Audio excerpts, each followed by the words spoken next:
에베소 3장 14절입니다. 시작. 이러함으로 내가 하늘과 땅에 있는 각 족속에게 이름을 주신 아버지 앞에 무릎을 꿇고 비노니 아멘. 자, 여러분, 이 사도 바울은 하나님의 놀라운 경륜, 하나님의 섭리, 그 부여하신 지혜, 감탄을 하는 거예요.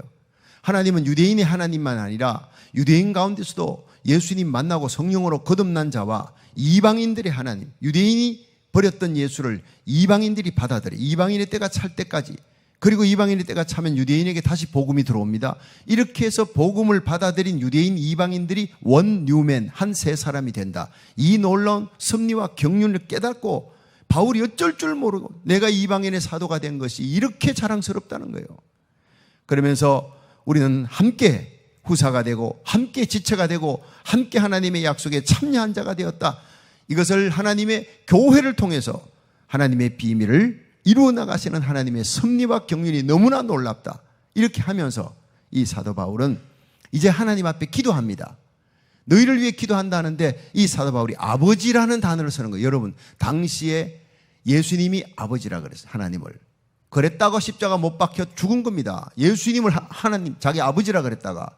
근데 초대교회 성도들이 예수님을 하나님 아버지라 부르잖아요. 왜냐? 예수님께서 주기도문을 시작. 하늘에 계신 우리 아버지여, 이름이 거룩히 여김을 받으시오.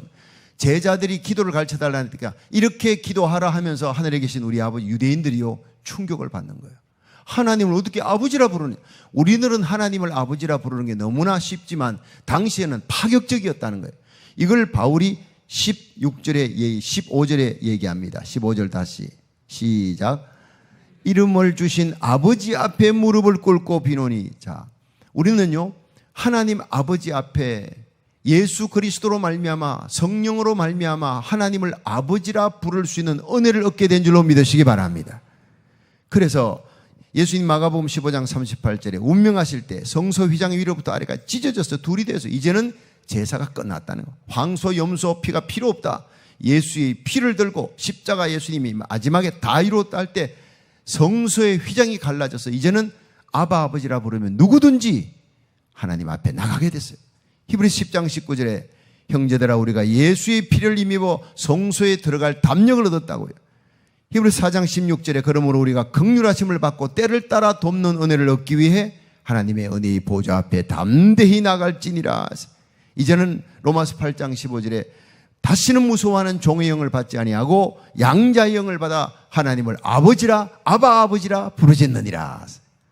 여러분, 이 놀라운 은혜 속에 저와 여러분이 들어가 있는 줄로 믿으시기 바랍니다. 자, 이 바울이 하나님은 내 기도의 대상, 찬양의 대상, 그분은 우리 아버지란, 나는 그의 자녀다. 절대로 버리지 않, 종은 버릴 수 있어요. 그러나 자식은 버리지 않는다는 거예요. 죄를 지어도 우리 주님은 떠나지 않고요. 회개하면 다시 역사하시고 기뻐하시고 영광 받으시기를 원하시는 하나님, 그 하나님을 향해 기도합니다. 16절 시작. 그 영광의 풍성을 따라 그의 성령으로 말미암아 너희 속사람을 능력으로 강건하게 하옵시며. 자, 여기서 따라합시다. 속사람을 강건하게 하옵시고. 바울은 에베소 교회 성도들이 이 땅에서 얼마나 영광스럽게 명예롭게 너희 자녀들이 이 땅에서 풍성하게 높은 자리에 올라가고 좋은 대학 들어가고 이렇게 하려면 어떻게 해야 되느냐, 이게 아닙니다. 너희와 너희 자녀들의 속사람이 예수 안에 강건해지기를 원하노라. 우리의 속사람이 강건해지면 환경을 이기고 세상을 이기고 육신과 마귀를 이기는 자가 되는 거예요. 시험을 이기는 자가 되는 거예요. 믿음 좋다 싶은데도 시험이 닥치면 그냥 넘어졌어요. 일어날 줄을 몰라. 왜냐? 속사람이 약하니까. 겉으로 보이는 거는 믿음이 좋은 것 같은데 막상 어려운 시험 닥치면 넘어져서, 믿음 좋은 사람은요 발딱 일어납니다. 오뚜기처럼 빨딱 일어나는데 이게 빨딱이 안 되는 거예요. 넘어져 있는 기간이 길어. 왜냐? 속사람이 약하기 때문에. 여러분, 저와 여러분이 우리 자녀들의 속사람이 강건해지도록 기도하시기를 주의 이름으로 축원합니다. 그게 진짜 믿음 좋은 사람이라는 거예요.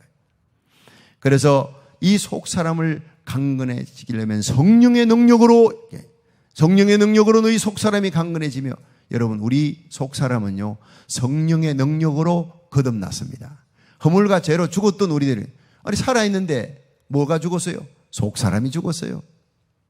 여러분, 이 속 사람만이 하나님과 대화할 수 있고 하나님께 예배드릴 수 있고 하나님을 찬양할 수 있습니다. 이면수 목사님이 그 고통스러운 북한 땅에 2년 6개월 동안 독방에서 그 속 사람이 살았어요.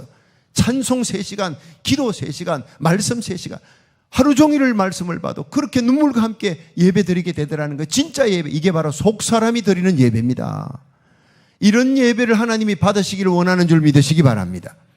사람의 관심은 보통요, 그 사람입니다.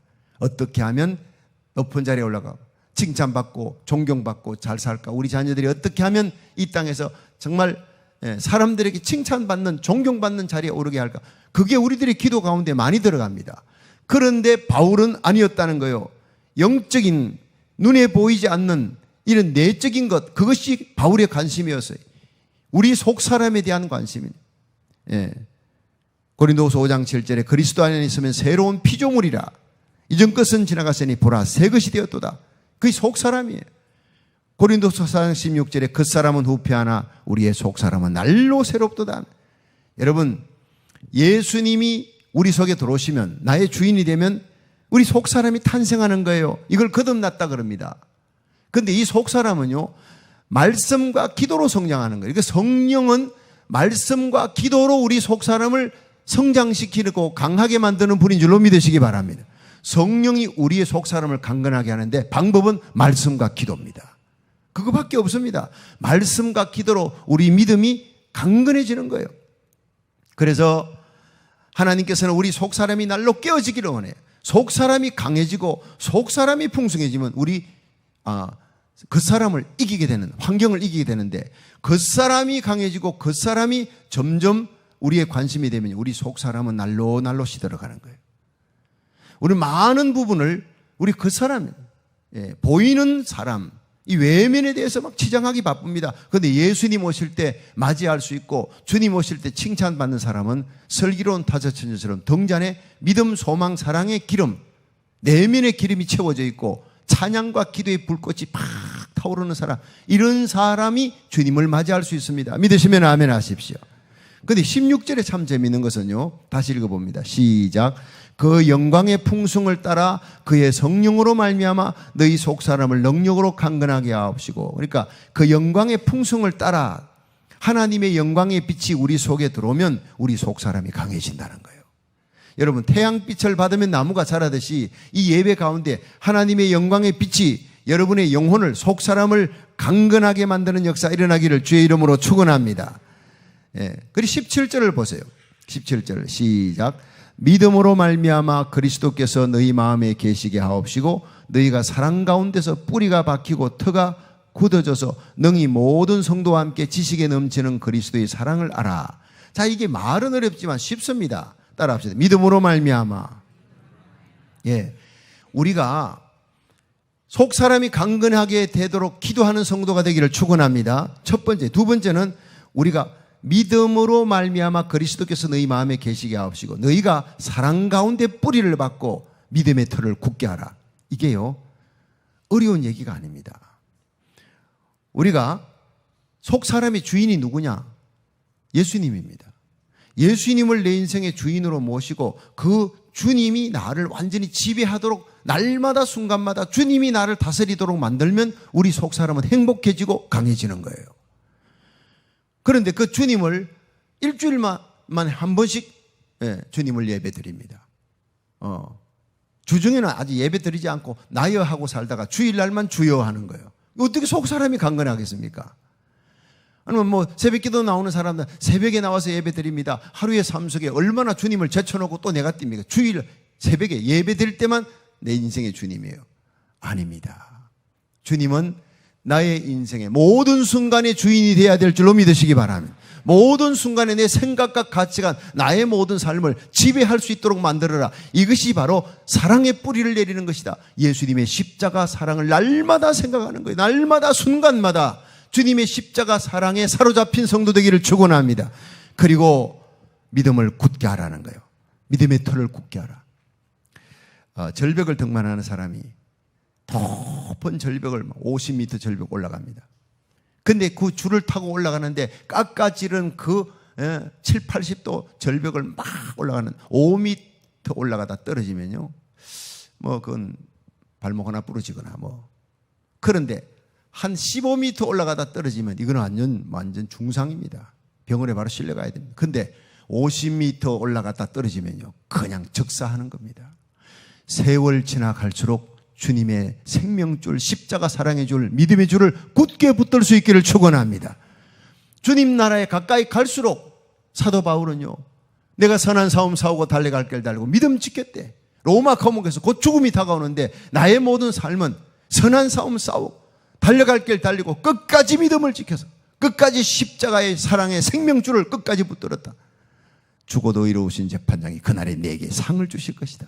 나뿐 아니라 주의 나타나심을 사모하고 끝까지 십자가 생명의 줄을, 사랑의 줄을 굳게 붙들고 선한 싸움 싸우는 자에게 동일한 상급이 있을 줄로 믿습니다. 이 디모데후서 4장의 바울의 고백이에요. 여러분, 예수님의 십자가 사랑의 뿌리를 받고 믿음의 틀을 굳게 하는 성도, 끝까지 자신을 쳐서 십자가에 복종하면서 예수님의 십자가 생명줄을 끝까지 붙드는 성도 되기를 주의 이름으로 축원합니다. 그래서 바울은 두렵고 떨림으로 너희 구원을 이루라 그랬어요. 마지막 주님 만나는 그 순간까지 믿음의 줄을 놓지 않도록 하라. 주님 오시는 그날까지 내 심장에 두은 피가 식는 그 순간까지 너희들이 생명을 걸고 십자가 사랑의 줄 굳게 붙들라는 거예요. 여러분, 여기서 믿음은 방패와 같습니다. 방패와 같아요. 여러분, 주일 예배만 아니라 새벽 예배만 아니라 금요 예배, 모든 구역 예배, 모든 예배에 힘쓰고 모여서 하나님의 말씀을 읽고 듣고 기도에 게을리하지 마시기를 주의 이름으로 축원합니다. 조금만 게을리하면 여러분, 우리 육신의 옛사람이 살아납니다. 아무리 믿음 좋은 사람, 성령 충만한 사람이라도요, 며칠 동안 말씀 안 보고 기도 안 하고 하면요, 그냥 세상 생각나고 게을러지고 옛 습관, 옛 기질 다 튀어나옵니다. 다 튀어나옵니다. 그러니까 사도 바울은 날마다 나는 나를 십자가에 나를 쳐 복종시키는, 순간순간 복종시키는 거예요. 성령 충만 딴 거 아닙니다. 한때 성령 충만하게 쓰임받아서도 버림받는 사람이 있습니다. 끝까지 주님 만나는 그 순간, 천국 들어갈 때까지 사명 끝내고 내가 주님의 손 부여잡는 그 순간까지 끝까지 영적 긴장을 늦추지 말고 날마다 십자가로 승리하시기를 주의 이름으로 축원합니다. 믿음은 방패와 같아요. 여러분, 저기 화살을 쏘잖아요. 화전입니다. 불 붙인 화살을 막 쏘는데 내 머리로 막 가슴으로, 예, 다른 데는 맞아도요, 그냥 뭐 팔 하나 잘라내도 살지만은 심장이나 머리 맞으면 그냥 적사하는 거예요. 그런데 이걸 막아주는 게 방패라니까. 여러분, 방패 뒤에 로마 군병이 딱 앉아버리면요, 아무리 화살이 날아와도 괜찮아요. 그래서 믿음의 방패라고 하는 거예요. 여러분, 오늘도 하나님의 말씀과 기도에 전무하면서 십자가 사랑의 줄을 붙들면 믿음의 방패가 모든 세상의 악한 화전을 마귀의 공격에서부터 지켜낼 줄로 믿으시길 바랍니다. 그렇습니다. 자기를 쳐 복종시키라. 속사람을 강건케 하라는 거예요. 예. 이번에 제가 이면수 목사님을 캐나다 가서 토론토에서 만나서 질문이, 그 어려운 상황 속에 어떻게 견뎌내었느냐, 날마다 생사를 오가는 그 고통 속에서 어떻게 견뎌내었느냐, 이분의 대답은 하나입니다. 주님의 은혜였습니다. 나에게 이곳으로 이끌어 주시고 북한에 18년 동안 151번을 퍼가지고 줬대요. 그 굶어 죽는 사람들에게 불쌍해서, 그런데 하나님께서 너는 불쌍히 여기는 마음만 가졌지 그들의 아픔과 고난에 동참하지 않았지 않느냐. 그 아픔과 고난에 함께 동참해 보라고 노동교화용으로 하루에 꽃갱이가 3개나 부러지도록 그 땅을 1m씩 파고 하면서 그가 북한 사람들의 고통, 그리고 북한에서 예수 믿는 사람들이 당하는 고통을 거기서 겪는 거예요. 그러면서 깨달은 게 이 고난도 나에게 영광이라는 거예요. 주님 때문에 당하는 고난, 복음 전하다가 당하는 고난이었어요. 자기는 북한에 대해서는 전혀 자기가 회개할 거 없대요. 잘못한 거 없고 오직 거기서 하나님께 회개한 거예요. 2년 6개월을 그렇게 신앙생활 잘못했고 목회생활 잘못했고, 2,500명 모이는 큰 교회 목사 자랑했고, 잎사귀는 무성의 잎사귀는 많은 사람들이 성공적인 목회했다 하지만 자기는 실패였다는 걸 하나님 보여주는 거예요. 이렇게 신앙생활하고 목회하다가 너 하나님 못 만난다, 넌 그리스도의 신부의 모습이 아니다, 모든 영광을 네가 가로채지 않았느냐, 영광을 하나님께 돌린 적이 얼마나 있느냐 깨닫게 해주시는 거예요. 저절히 눈물 흘리면서 회개하면서 물려오는 날마다 밀려오는 죽음의 고통 속에 외로움 속에서 그는 하나님을 만납니다. 눈물과 함께 만나고 새롭게 거듭나고 이제 살려주면 하나님 극상품 포도 열매를 맺게 했는데 나에게 덜 포도밖에 맺히지 않았으니 이제는 주님께서 나를 극상품 포도 맺히게 하실 줄로 믿습니다. 욥기 23장 10절을 제일 좋아한다 했어요. 시작. 나의 가는 길을 오직 그가 아시나니 그가 나를 연단하신 후에 내가 정금같이 나오리라.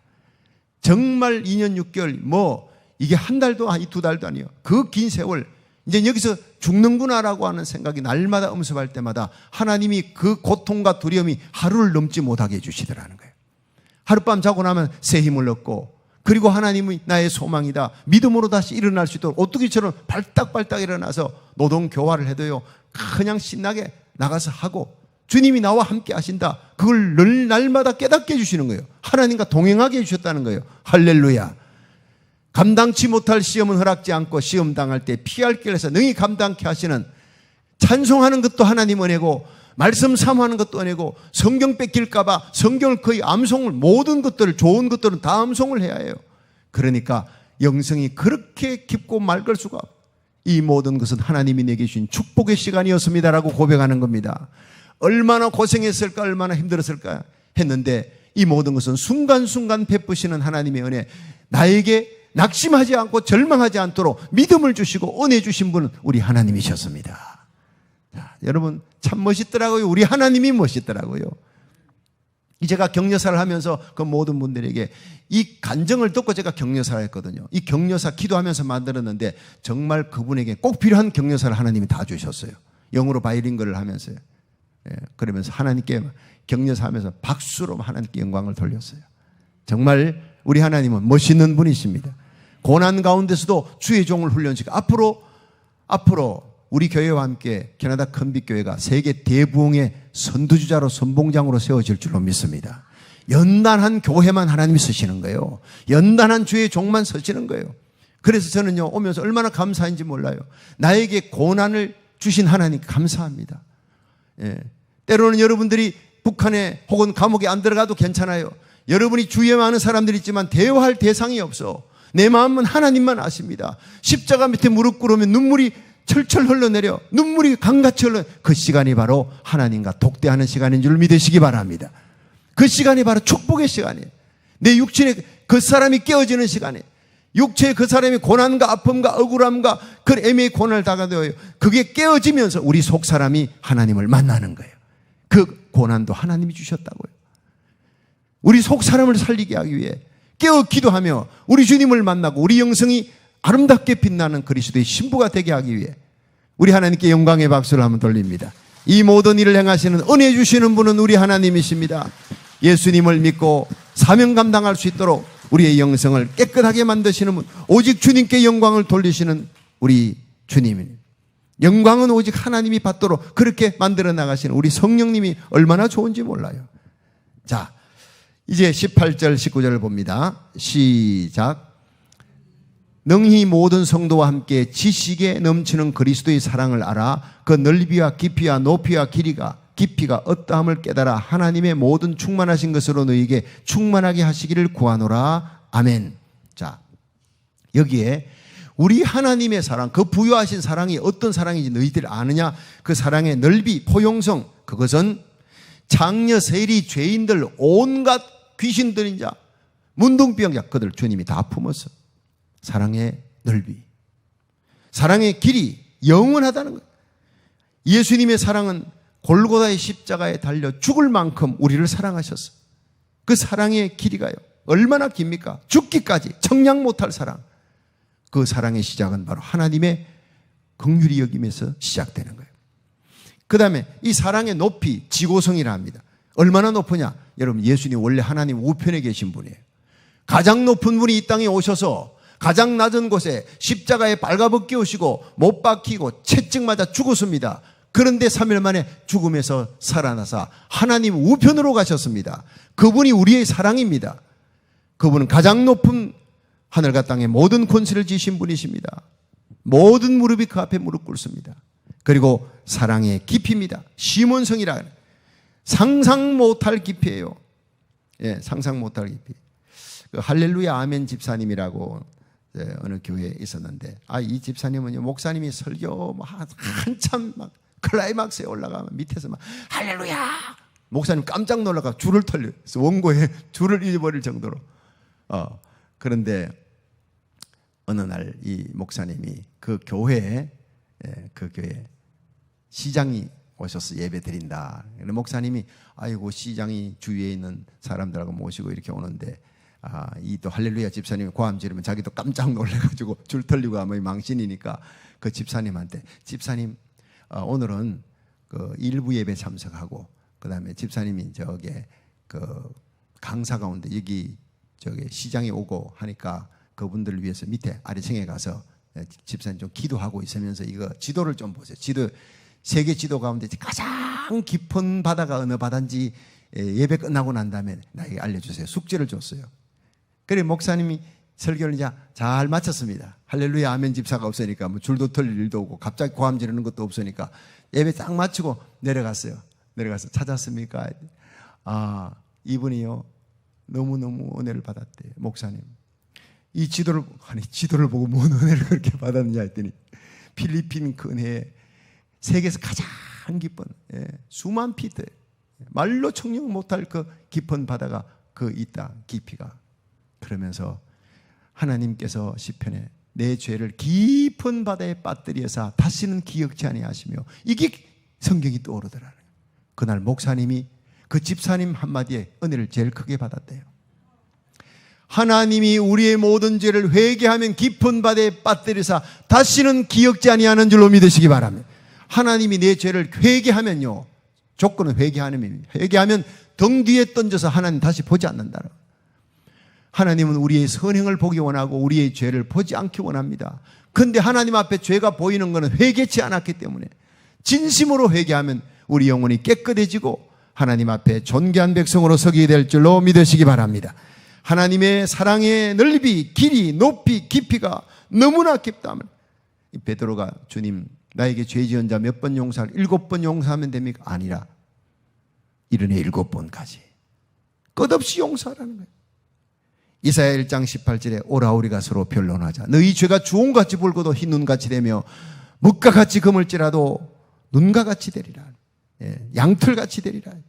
예수님의 사랑의 넓이와 높이, 길이, 깊이는 하나님의 충만으로 표현되는 것입니다. 이 마지막 충만하신 19절을 다시 한번 읽어봅니다. 시작. 그 넓이와 길이와 높이와 깊이가 어떠함을 깨달아 하나님의 모든 충만하신 것으로 너희에게 충만하게 하시기를 구하노라. 자, 이리 보세요. 따라합시다. 주여 하나님의 충만으로 충만케 하옵소서. 이게요, 얼른 읽으면 뭔 뜻인지 모르는데 이 충만은요, 빌립보의 감옥 같은 애매히 고난당하고 매맞고 들어가서 거기에서도 이 하나님의 충만이 몰려오니까, 성령의 충만함이, 하나님의 사랑의 충만이 몰려오니까 주님이 내 곁에 계신다, 주님이 고난 알고 계시고 여기에도 하나님의 뜻이 있다 생각하니까 막 그냥 찬송이 터져나오는 거예요. 빌립보 감옥에서 터져나오는 찬송이 옥문을 다 깨뜨렸습니다. 창고를 열었습니다. 이 충만한 사랑이 저와 여러분의 가슴에 넘치기를 축원합니다. 반모섬에서 요한이 그 충만한 사랑을 받았어요. 베드로가 감옥 속에 들어가 내일 죽는데 하나님의 충만한 사랑이 임하니까 거기서 깊이 잠드는 거예요. 이 하나님의 놀라운 충만한 사랑이, 예수님이 갖고 계신 사랑이 갈릴리 바다의 풍랑 속에서도 주무시게 만들었던 그 평강과 사랑이 오늘 저와 여러분에게 넘치면요, 세상 어떤 환경에서도, 세상이 아무리 어려운 상황에서도 여러분은 찬송하게 될 줄 믿으시기 바랍니다. 자, 마지막에 얘기가 나옵니다. 20절입니다. 시작. 우리 가운데서 역사하시는 능력대로 우리의 온갖 구하는 것이나 생각하는 것에 더 넘치도록 능히 하실 이에게 교회 안에서와 그리스도 예수 안에서 영광이 대대로 영원무궁하기를 원하노라. 아멘. 자, 여기에서요, 이제 바울의 마지막 기도가 끝나면 우리 가운데 역사하신, 여러분, 예수님은 오늘 우리 가운데 계십니다. 우리 교회에 계시고 우리 교회를 세우셨고 하나님의 영광을 위해 세계 선교의 마지막 선봉장으로 서시기 위해 저와 여러분을 만나게 한 줄 믿으시기 바랍니다. 우리 가운데 역사하시는 주님, 결코 우리를 놓지 아니하고 마지막까지 사명 감당케 할 줄로 믿으시기 바랍니다. 그분은 우리에게 기도를 원하는 거예요. 우리 온갖 구하는 것이나 생각하는 것 위에 언제나 넘치도록 채워주신 하나님이셨습니다. 과거에도 그랬고 장차 그럴 거예요. 언제나 우리에게 필요한 만큼만 주는 것이 아니라 언제나 넘치도록 우리의 구하는 것과 생각하는 것 위에 넘치도록 채우신 여호와 이레의 하나님께 영광 돌리며 교회 안에서와 그리스도 예수 안에서 영광이 대대 풍성하시기를, 대대로 영원무궁하기를 원하노라. 멋있는 기도로 끝나는 거예요. 여러분이 가지고 있는 이 소원의 기도, 하나님께서 기도하면요, 부르짖으면 생각하고 말하는 것, 구하는 것보다 언제나 넘치도록 채우실 하나님께 영광 돌리시기를 주의 이름으로 축원합니다.